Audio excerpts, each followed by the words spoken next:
네, 오늘 우리에게 주시는 말씀 함께 보겠습니다. 시편 127편 1절에서 5절 말씀입니다. 제가 한 절, 여러분이 한 절 읽겠습니다. 여호와께서 집을 짓지 않으시면 건축자들은 헛수고하는 것이다. 여호와께서 성을 지키지 않으시면 파수꾼이 지키고 서 있는 것도 헛일이다. 너희가 일찍 일어나는 것도 늦게까지 자지 않으며 고생해서 얻은 것을 먹는 것도 헛되다. 여호와께서는 사랑하시는 사람들에게 잠을 주시기 때문이다. 자식들은 여호와의 유산이요 모태의 열매는 그분께 받는 상이다. 젊을 때 낳은 아들들은 용사들의 손에 든 화살과 같다. 5절 같이 읽겠습니다. 그들이 문 앞에서 적들과 싸워도 수치를 당하지 않을 것이다. 아멘. 오늘 하루도 말씀으로 성령으로 충만한 하루가 되시기를 축복합니다. 시편 127편, 아주 유명한 시편이죠. 시편에 가장 많은 수를 기록한 시인은 다윗이죠. 솔로몬이 기록한 시편은 몇 편일까요? 두 편입니다. 시편 72편과 시편 127편. 시편 72편은 왕을 위한 기도, 그리고 127편은 인생을 위한 노래, 인생을 위한 지혜의 이야기입니다. 그래서 1절에 보면 1절에 헛되다는 얘기가 두 번 나오고 2절에 헛되다 또 한 번 나오죠. 마치 전도서를 줄여놓은 것 같은 앞부분의 내용은 그런 내용입니다. 자, 1절 말씀을 다시 읽어보겠습니다. 시작. 여호와께서 집을 짓지 않으시면 건축자들은 헛수고하는 것이다.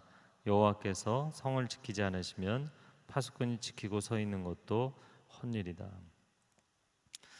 자, 건축자들이 집을 짓는 것이 아니라 하나님이 집을 지으시는 것인가? 오늘 생명의 삶 제목이 우리 인생의 건축자는 하나님이십니다. 자, 그러면 우리는 어떤 역할을 하나요? 그래서 건축자가 있는데 그런데 하나님이 궁극적인 건축자이시다라는 고백이에요. 만약에 이 고백을 집을 지어본 적이 없는 사람이 얘기를 했다거나 아니면 집을 몇 채 건축해 본 경험이 그냥 경험이 좀 짧은 사람이 이야기를 했다면 우리가 집을 많이 안 져봐서 잘 모르나 보네 이렇게 얘기할 수도 있겠죠. 솔로몬은 이스라엘 역사에서 건축을 가장 많이 한 사람입니다. 집을 가장 많이 져본 사람이에요. 건물을 가장 많이 세워본 사람입니다. 화려한 솔로몬 성전을 지었고 큰 규모의 왕궁도 지었고 곳곳에 국고성, 병거성, 그가 많은 말들과 병거를 쌓아두었기 때문에 병거성이 필요했죠. 그리고 국경의 수비를 위해서 국고성이 필요했고 기존의 성읍들을 증축하고 재건축하는 일들도 많았고요. 국경도시 강화를 위해서도 그렇고 각 도시를 현대화시키기 위해서 건축 토목 사업에 평생의 에너지를 쏟아부었던 사람입니다. 그런 그가 하는 말이 건축은 건축자가 하지만 그 집을 세우시는 분은 하나님이시다. 그래서 이걸 우리가 받아들여야 될 이야기인 것이죠. 그럼 왜 그렇게 이야기를 하는가? 인간이 하는 일은 완벽한 게 없다는 거예요. 인간이 하는 어떤 일이 완벽하다고 이야기할 수 있는가? 그가 세운 집이 아무리 튼튼하고 아무리 멋있어 보여도 태풍이 불고 지진이 나면 속수무책으로 무너지고 고장나고 하는 것이 인간이 하는 일입니다. 인간이 하는 일은 완벽한 게 없는 거예요. 그래서 세상 사람들도 이거를 사실 똑같이 알거든요. 세상 사람들은 이 고백을 안 한다고 생각하지만 사실은 똑같은 이야기를 하는 거예요. 그래서 완공식을 한다든지 그러면은 꼭 고사를 지내잖아요. 그 앞에 사람들이 돼지머리 올려놓고 왜 고사를 지내나요? 건축이라는 게 굉장히 정밀한 작업이잖아요. 그 정도의 기술력을 발휘하는 인간이 왜 귀신한테 엎드려 갖고 절을 하냐고요. 그렇게 인간이 노력을 하고 뭐 열과 성을 다하고 지혜와 능력을 다 발휘해도 완벽하지 않기 때문이에요. 어디선가 문제가 생길 수 있기 때문입니다. 세상 사람들은 엎드려서 고사를 지내고 절을 하지만 크리스찬들은 하나님께 기도하는 것이죠. 하나님, 이 집은 하나님이 세우시는 것입니다. 하나님께서 이 집을 완성해 주십시오. 여러분 열심히 공부하지만 이 학업은 하나님이 이루시는 것입니다. 여러분이 열심히 사업하지만 이 사업은 하나님이 이루시는 것입니다. 열심히 사역하지만 이 사역은 하나님이 이루시는 것입니다. 연애를 하면서 이 결혼까지 갈지 모르겠는 분들, 하나님 이 관계는 하나님이 완성하시는 것입니다. 결혼 생활하면서 여전히 힘드신 분들, 이 가정 공동체는 하나님이 이루시는 것입니다. 아멘이신가요? 지난 주에 어떤 어머님이 자녀를 위해서 기도해달라고 모셨어요. 요즘은 이제 코로나 때문에 기도해달라고 요청하시는 분들은 거의 없는 편입니다. 근데 너무나 다급하게 이제 자녀를 위해서 기도해달라고. 근데 얘기를 들어보니까 어머님을 대신 기도해드릴 수도 있겠지만 그 자녀가 와서 얘기를 들어야겠더라고요. 시험을 열심히 반복해서 본 거예요. 공무원 시험을. 그런데 이제 나중에는 이제 두려움이 많이 생긴 거죠. 이게 처음에는 실력이 부족하기 때문에 떨어졌지만 나중에는 너무 공부를 많이 해서 떨어지는 거예요. 여러분 이런 현상이 뭔지 아시겠어요? 내가 너무 여기다 많이 투자를 했기 때문에 혹시 못 보면 어떻게 하지? 이런 두려움과 강박이 사람으로 하여금 그 학업에 그 시험에 집중을 못하게 만드는 거예요. 야, 이런 억울한 일이 어디 있습니까? 그러니까 진짜 노력을 많이 한 사람들이 어려움을 당하는 경우들이 생깁니다. 그거는 뭐냐면 인생의 이 중요한 원리를 깨닫지 못하기 때문이에요. 나는 최선을 다하지만 나의 최선으로 인생이 커버되는 게 아니라는 거예요. 여러분 여러분 가정생활이 결혼생활이 여러분만 최선을 다하면 이게 다 커버가 되던가요? 여러분 자녀를 아무리 열심히 키운들 여러분만 최선을 다하면 그게 다 커버가 되던가요? 인생이라는 게 내가 최선을 다한다고 해서 완벽하게 해결되는 건 아무것도 없어요. 하나님이 해주셔야 되거든요. 그러면 하나님이 해주셔야 된다고 그럼 나는 노력을 안 하겠는가? 어차피 하나님 하시는 건데 내가 한들 안 한들 무슨 상관이 있나? 그건 또 너무 극단적인 생각을 하는 거예요. 그래서 저를 한번 따라해 보세요. 나의 최선과 하나님의 은혜, 나의 최선과 하나님의 은혜가 함께 가는 인생이 되시기를 축복합니다. 그래서 항상 입시 준비하면서 너무 지나친 이 강박과 집착과 두려움에 빠지는 경우에는 항상 제가 제시해 주는 말씀이 시편 120편 1, 2절 말씀이거든요. 자, 1절 하반절에 보면 여호와께서 성을 지키지 않으시면 파수꾼이 지키고 서 있는 것도 헛일이다, 이렇게 돼 있어요. 네, 이 NIV 성경에는 이제 guard라고 돼 있는데 watchman, 성루에서 밤을 새면서 이제 교대로 낮에도 밤에도 어디서 적군이 침입하지 않는가, 망을 보고서는 파수꾼이죠.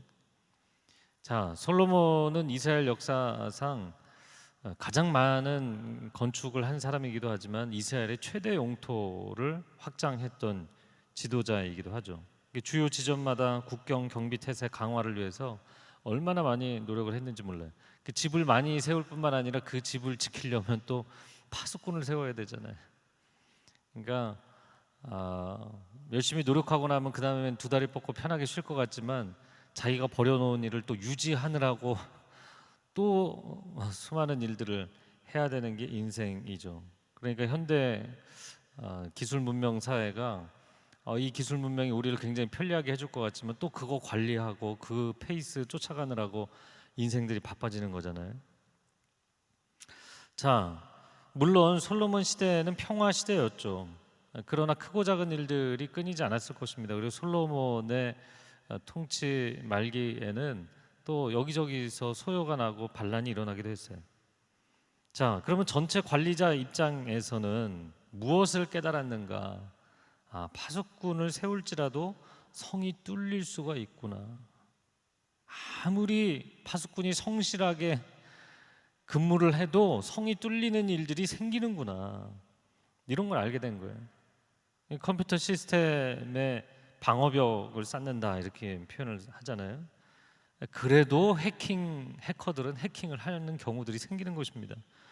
그러니까 인생에는 정말 하나님의 도우시는 은혜가 절대적으로 필요한 것이죠.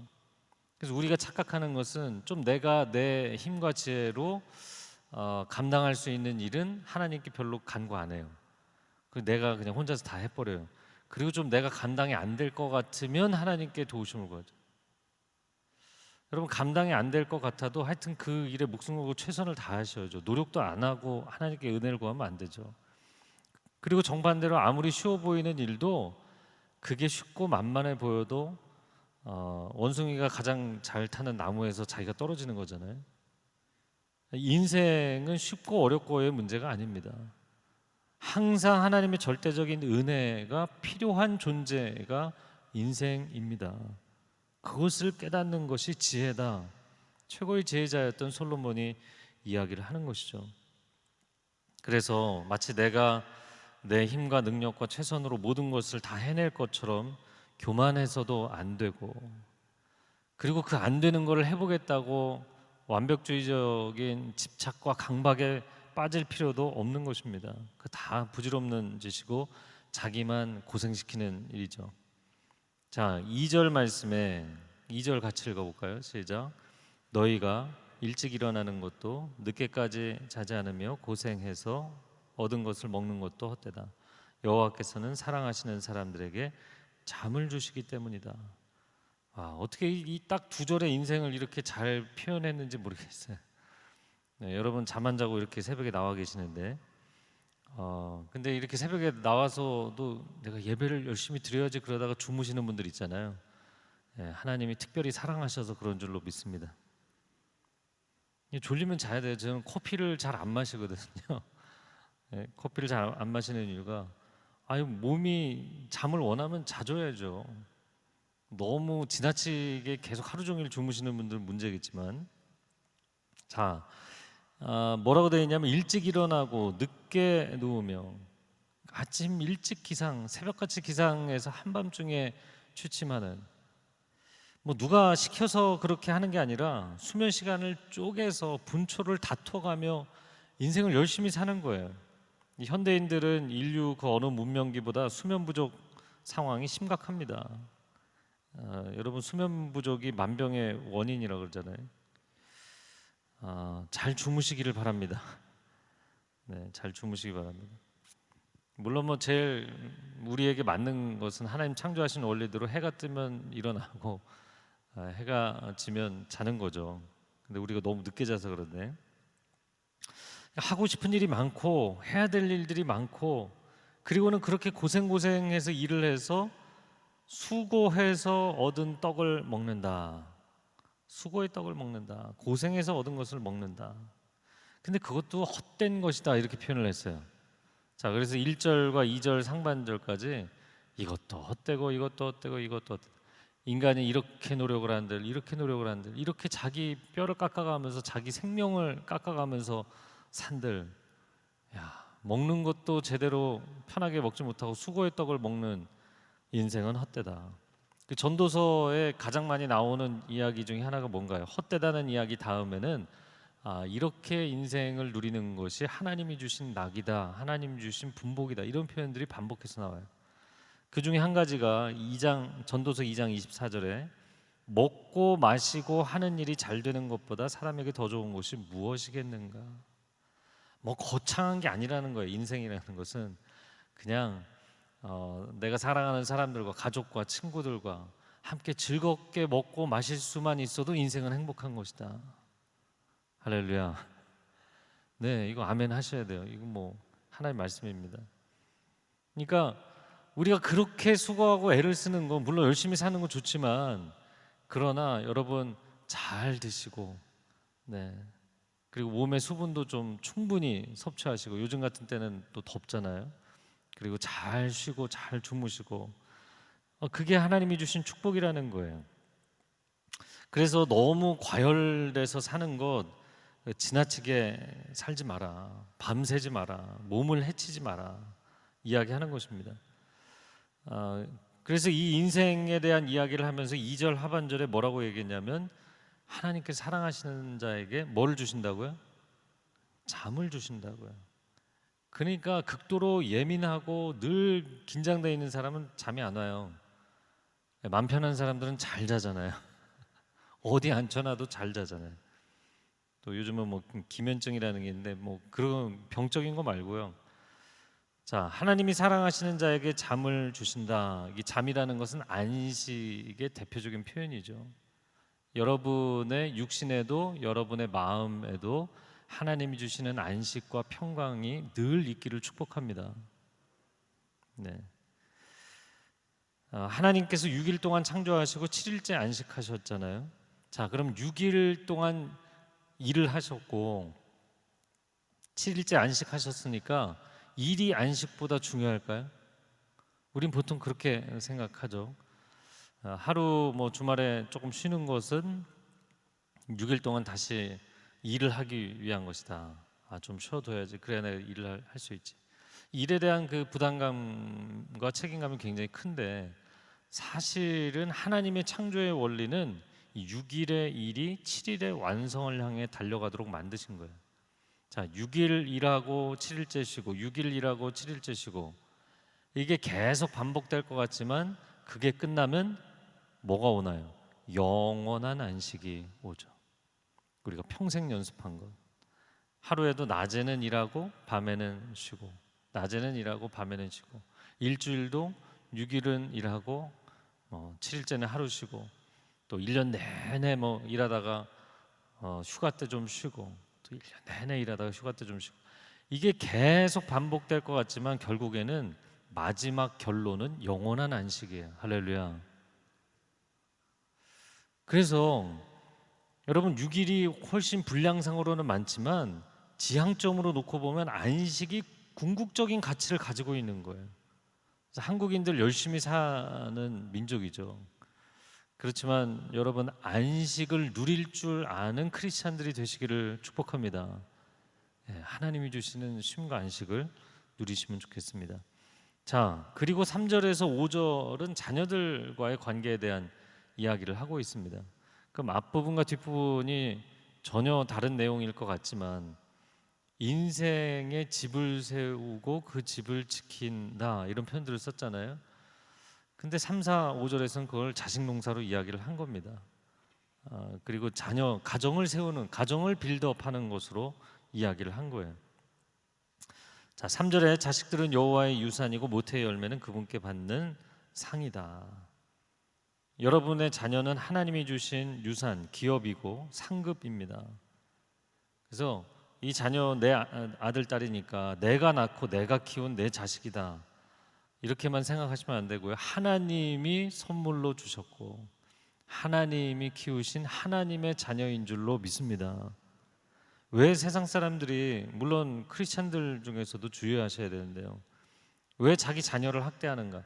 아동 학대라는 게 여러분 아시죠? 학대 문제도 그렇고 폭력, 살인, 성폭력도 마찬가지. 다 가정 안에서 가장 많은 퍼센테이지가 일어나게 돼 있어요. 네, 십계명 이야기를 또 다시 하면 뭐 시간이 길어지겠고요. 아동 학대, 가족 동반 자살, 뭐 자녀가 부모님까지 죽이고 내가 같이 죽겠다 이렇게 뭐 자녀가 시도하는 일은 없잖아요, 거의. 부모가 어린 자녀를 다 죽이고 자기도 죽겠다 이런 일들을 왜 하는가? 자녀가 내 소유라고 생각하기 때문이에요. 그게 왜 내 소유입니까? 아니죠. 하나님의 것이라고요. 하나님의 소유입니다. 그래서 하나님이 주신 기업이고 하나님이 주신 상급이다. 그러니까 이스라엘 백성들이 약속의 땅에 들어가서 그걸 기업이라고 표현했잖아요. 그럼 각 지파가 받는 기업, 레위인들은 땅을 기업으로 받지 않고 하나님을 기업으로 받는다. 여러분 그래서 이건 내 거지, 내 땅이지 그렇게 생각했어요. 절대 이 땅은 안 뺏긴다고 생각했다고요. 그러나 하나님이 맡겨주신 것이지 내 것이 아닙니다. 내 것이라고 생각하고 마음대로 살았기 때문에 그 땅의 안식년, 희년을 적용하지 않고 난개발을 하고 계속 밀어붙이니까 하나님이 너네를 다 쫓아내서 내가 이 땅을 쉬게 해주겠다, 그렇게 얘기하셨잖아요. 여러분, 부모에게 자녀를 맡겨주신 것이지 소유로 주신 게 아닙니다. 여러분의 것이 아닙니다. 그거를 빨리 인정하셔야 돼요. 빨리 깨달으셔야 돼요. 내 것이라고 생각하니까 아이들이 사춘기가 지나고 자립을 훈련할 때가 된 거잖아요. 그런데도 그냥 계속 아이를 통제하고 부모의 의견에 모든 것을 따르게 만드는 것이 바른 교육인 것처럼 오해하시는 분들이 있어요. 결코 그렇게 해서는 안 된다 이야기를 합니다. 그리고 4절에 젊을 때 낳은 아들들은 용사들의 손에 든 화살과 같다. 여러분의 자녀들이 여러분의 인생에 큰 힘이 되기를 축복합니다. 물론 고대 근동에는 자식의 노동력도 중요했고 전쟁이 났을 때는 이제 군사력으로서 중요한 의미가 있었죠. 근데 오늘날에는 다들 무슨 생각을 하냐면, 자식 키우는 거 고생이다, 돈만 든다. 결혼 기피 현상뿐만 아니라 출산 육아 기피 현상이 심각하죠. 근데 하나님은 인간을 공동체로 창조하셨거든요. 하나님이 하나님의 형상대로 사람을 지으시고 사람이 자기 형상대로 자녀를 낳고, 이것은 하나님이 세상을 만드신 원리예요. 근데 그것을 스스로 이제 멈춰버리려고 하는 거죠. 물론 육아는 고생입니다. 그러나 큰 기쁨과 위로와 힘이 될 것이라고 말씀하십니다.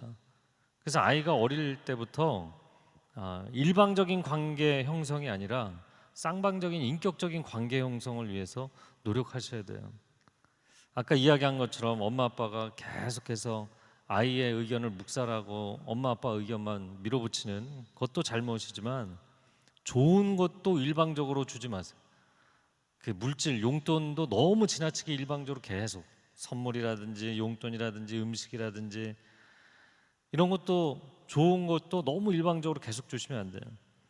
서로가 서로에게 축복하고 좋은 것을 나눌 줄 아는 쌍방적인 인격적 관계 훈련이 필요합니다. 자, 5절 말씀해 보면 화살통이 화살로 가득 찬 사람은 복이 있다. 적들과 싸워도 수치를 당하지 않을 것이다. 자녀가 많으면 위기의 때 수치를 당하지 않는다. 물론 그러려면 평소에 그 자녀들과 관계가 좋아야겠죠. 그 위기 상황에서 자녀가 부모에게 등을 돌리면 어떻게 하겠어요?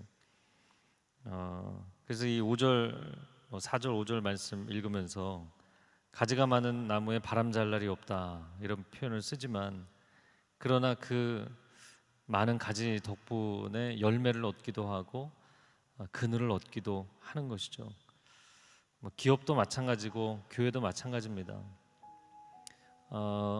모세오경에서도 또 그런, 또 지혜에서도 그런 이야기를 하는 거죠. 소 키우면 먹이도 계속 줘야 되고 또 배설물 다 치워줘야 되고 귀찮은 일이 많겠죠.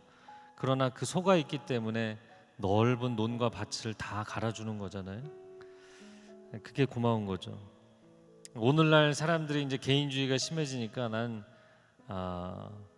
내가 주는 인생을 사는 게 너무 피곤해갖고 받을 거 기대도 안 하고 난 주지도 받지도 않겠다, 깔끔하게 살겠다. 여러분, 그게 가능한가요? 인생이라는 게 늘 누군가의 도움을 받게 돼 있고 은혜가 필요한 것이 인생이죠. 그래서 사람들과 주고받는 것이 어렵지 않은, 여러분, 그 마음과 마음이 오고가는 것, 소통하는 인생이 어렵지 않기를 축복합니다. 그리고 그것이 작은 것일지라도 서로에게 좋은 것을 나눌 줄 알고 이런 물건을 유통하고 서로가 나눌 줄 아는 그런 인생이 어렵지 않으시기를 바랍니다. 기쁨으로 공동체를 세울 수 있는 저와 여러분이 될 수 있기를 축복합니다. 이 시간 함께 기도하겠습니다.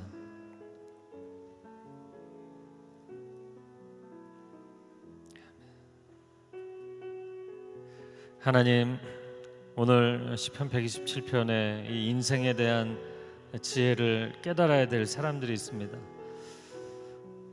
내가 너무 이 사업이 간절한데, 내가 너무 이 시험이 너무나 간절한데, 하나님, 내가 이 자녀를 놓고 기도하는 제목이 너무나 간절한데, 하나님, 나의 노력만으로 되지 않는 것을 알기 때문에 하나님, 그러나 제가 최선을 다할 때 하나님 위로부터 은혜를 물 붓듯이 부어 주시옵소서. 하나님의 은혜가 필요합니다. 하나님께서 은혜를 부어 주실 때 부르심의 자리에서 최선을 다하겠습니다. 하나님의 은혜와 나의 최선이 정말 최고의 시너지를 일으키는 삶을 살 수 있도록 축복하여 주옵소서. 우리 자녀들을 그렇게 축복하여 주옵소서. 우리가 하는 일과 사역과 기업 가운데 그렇게 복을 허락하여 주시옵소서. 우리 두 손을 들고 주여 삼창을 기도하겠습니다. 주여, 주여, 주여. 오 사랑하는 주님, 우리를 긍휼히 여겨 주시옵소서. 우리의 삶 가운데 기회를 허락하신 하나님, 우리가 그 자리에서 일을 할 수 있는, 섬길 수 있는 기회를 얻었을 뿐만 아니라 하나님, 그 모든 과정과 순간 가운데 하나님을 의지하기를 원하십니다. 하나님의 지혜와 능력을 의지하기를 원하십니다. 하나님이 코로나19의 어려운 상황을 뚫고 나갈 수 있도록 매 순간 지혜와 능력을 허락하여 주시옵소서. 분별력을 허락하여 주시옵소서. 내려놓을 것과 취할 것을 알게 하여 주시옵소서. 가까이 할 것과 멀리 할 것을 분별할 수 있게 하여 주시옵소서. 쏟아부으며 헌신해야 될 일과 멈춰서서 바라봐야 될 일을 알 수 있게 하여 주시옵소서. 하나님의 사람들에게 지혜의 문이 열릴지어다. 하나님의 사람들에게 기회의 문이 열릴지어다. 막혀있는 모든 장벽이 뚫려지는 역사가 하나님의 사람들에게 있게 하여 주시옵소서. 하나님, 나이가 최선을 다해서 노력하겠습니다. 부르심의 자리에 헌신하겠습니다. 충성하겠습니다. 그러나 그것으로 끝나지 아니하고 하나님의 도우심을 경험하게 하여 주시옵소서. 한 번 더 기도하겠습니다. 기도할 때 사실 이 인생의 깨달음이 우리에게뿐만 아니라 우리 자녀에게 너무나 중요합니다.